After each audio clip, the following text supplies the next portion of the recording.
What is the most important game on the schedule for Syracuse this year? That's a team in the ACC you don't hear a whole heck of a lot about. That is Jackson Holzer, Locked On Syracuse, one of our newer shows here at the Locked On Network. Check him out on YouTube and wherever you get your podcasts. My take on the Syracuse schedule for the most important game, Jackson, is Pitt, October 24th. It is the third of 3 consecutive road games. Syracuse plays their first 4 at home.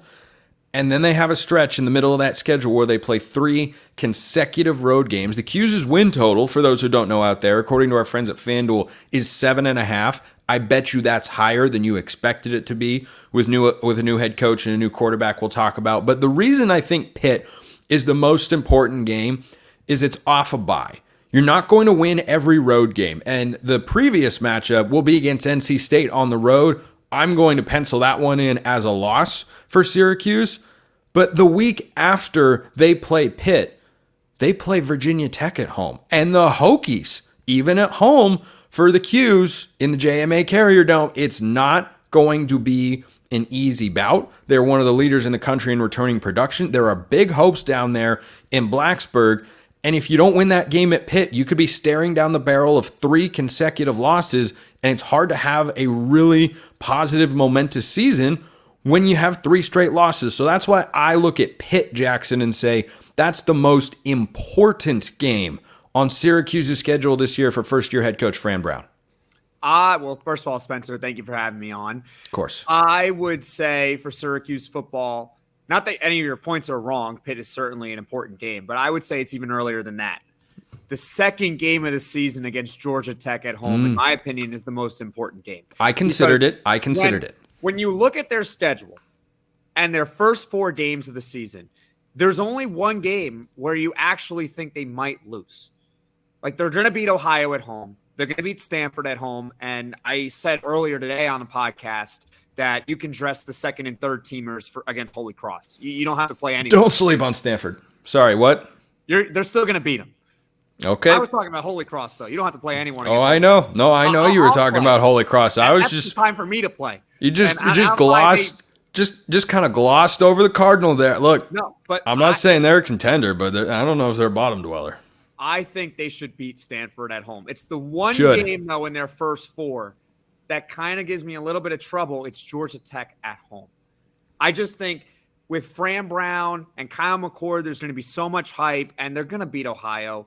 But then that first ACC game, Georgia Tech's not the greatest team in the world, but it's that first ACC game. How do you match up against a team in your conference? They might be a middle-of-the-pack team this year. They were a bowl team last year. So I think it's Georgia Tech at home. Yeah, I think Georgia Tech is I don't think Georgia Tech is an easy matchup because Brent Key has got a pretty good thing going down there with Haynes King coming back, and Georgia Tech, like Syracuse, frankly, has got bigger aspirations than most people would normally prescribe to, an ACC landscape that feels like it's, 4 or 5 teams deep vying for the conference championship with maybe a dark horse or 2 into the mix. And, Syracuse is one of those teams that can win games that you feel, at least historically, new head coach, new era, maybe things are different now. It feels like they can win games that you don't expect them to. They've upset Clemson a time or 2 in the last decade. But they can also lose games where you're doing one of these. For those on podcasts, I'm scratching my head because you go, well, how can you play at that level? But you can't beat that team over that. A lot of ebbs and flows for this Syracuse team. Do you expect that to continue this year? Well, that's the big question. I don't know. That's tough. You do have probably their best quarterback in over a decade. Fran Brown has brought in some dudes. They got a very solid transfer class for Syracuse purposes, very solid recruiting class as well. But to say that they're going to break that recent trend, the reason also why I said Georgia Tech, though, is because it kind of gives me that feel from a few years ago under Dino Babers when they had Rutgers at home in week 2 after they started 1-0. Ironically, they were playing Ohio in their first game. That was a road game, though. And they lost that Rutgers game, and they ended up going 5-7 and missing a bowl. Because, to your point, they can beat anyone, really. They can also lose. Typically, Clemson was like the one team they would really play tough And then when they play against those elite teams, they lose. But if you look at their schedule, where's the elite team on their schedule? Miami. That's about it. Virginia Tech and NC State. I'm not willing to give them NC State and Virginia I don't know if I would say they're elite. I would say if either Virginia Tech or NC State appear in the ACC championship game, I will not be shocked. I won't be surprised either, but I wouldn't call them elite teams in the country. Maybe Miami is the only elite squad. But to your point, like, they could lose at Cal. Like, they can easily lose that game. It's a long trip. Why? I don't know. They can lose at UNLV. Like, well, Cal's not a bad team. That's why. They can lose at UNLV. Like, you don't know. I personally have them at 8-4, but I do think they're probably going to have a slip up or two at some point in the schedule that you're not expecting to have. The newcomers that everyone's aware of, at least for those that are diehard college football fans, are Fran Brown getting his first chance to be a head coach. He was the DB coach at Georgia most recently. Brings over Kyle McCord, who was the quarterback of an 11-1 Ohio State team last year. And Ohio State said, we don't want you anymore. That wasn't any good. Sure, you were one drive within likely getting us to the college football playoff, but not good enough. And frankly, he's not a first round NFL talent. Yeah, he's not a first round NFL talent. I don't know that Will Howard, or in fact, I know that Will Howard is not. But that's a different conversation. Those are the newcomers people know about, Jackson. But what else should people know about this Syracuse team? Who else makes an impact that gives you the belief to say this is an 8-4 ball club for a first-year head coach? I think the guy that everyone's sleeping on is Fadil Diggs from Texas A&M. That was actually their highest-ranked transfer that they got in.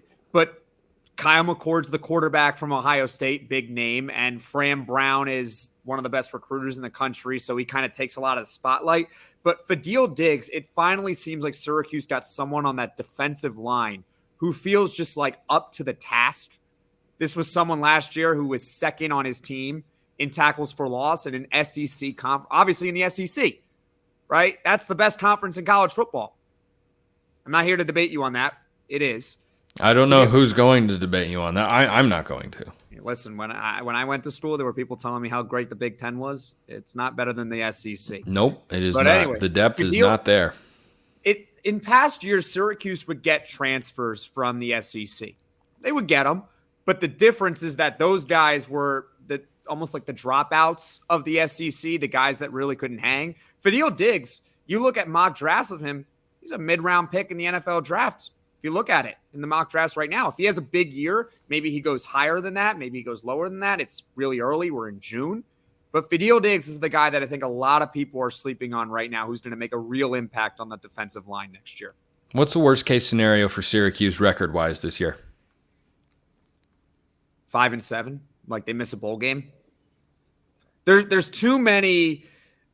ESPN recently gave a list of the easiest schedules in the country among the Power Four conferences. And Syracuse was number one. So they have, in their opinion, number one? I guess number one. The easiest schedule in the country belongs to Syracuse. That's what it is. I think it's because of your four toughest games, your four toughest opponents on paper. You have three of them at home. I would imagine that's part of it. Miami, Virginia Tech, Georgia Tech, all at home. You got NC State on the road. You got Pitt on the road. And they're not playing Clemson. They're not playing Florida State. Yeah. And last year they had to play against North Carolina with Drake May. And they got annihilated in that game because they could not stop Drake May. It wasn't a fair fight. This year I think you'd actually rather play North Carolina than a lot of other teams. Play North Carolina without Drake May. But last year it was a penciled loss that you had to go into Chapel Hill and you're playing Drake May. You knew they were going to lose that game. They had no chance. But this year, it feels like every single game on their schedule, with, in my opinion, the exception being Miami, could go either way. So 5-7 is worst case, and I feel like that would be a massive disappointment. FanDuel has them right now at 7.5. I would say slightly over at 8. I do know that there are people who are more optimistic than me who think that this team can win 9-10 games. I am not willing to go there, but I would say 8-4 is a reasonable expectation. It would be a very solid year one in the Fran Brown era. And the worst case, they go 5-7, and that would not be pretty. Jackson Holzer, Locked On Syracuse. Check him out on YouTube and wherever you get your podcast. Jackson, appreciate the time. Thank you so much.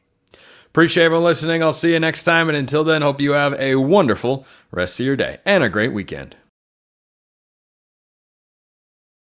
This episode is brought to you by eBay Motors. Passion, drive, and patience, the formula for winning championships, is also what keeps your ride or die alive. eBay Motors has everything you need to maintain your vehicle and level it up to peak performance. Superchargers, roof racks, exhaust kits, LED headlights, and more. Whether you're into speed, power, or style, whatever you want, eBay Motors has you covered. With over 122 million parts for your number one ride or die, you'll always find exactly what you're looking for. And with eBay Guaranteed Fit, your part is guaranteed to fit your ride every time or your money back. Because with eBay Motors, you're burning rubber, not cash. With all the parts you need at the prices you want, it's easy to make your car the MVP and bring home huge wins. Big wins. The biggest wins. Keep your ride or die alive at ebaymotors.com. Eligible items only. Exclusions apply. eBay Guaranteed Fit. Only available to U.S. customers.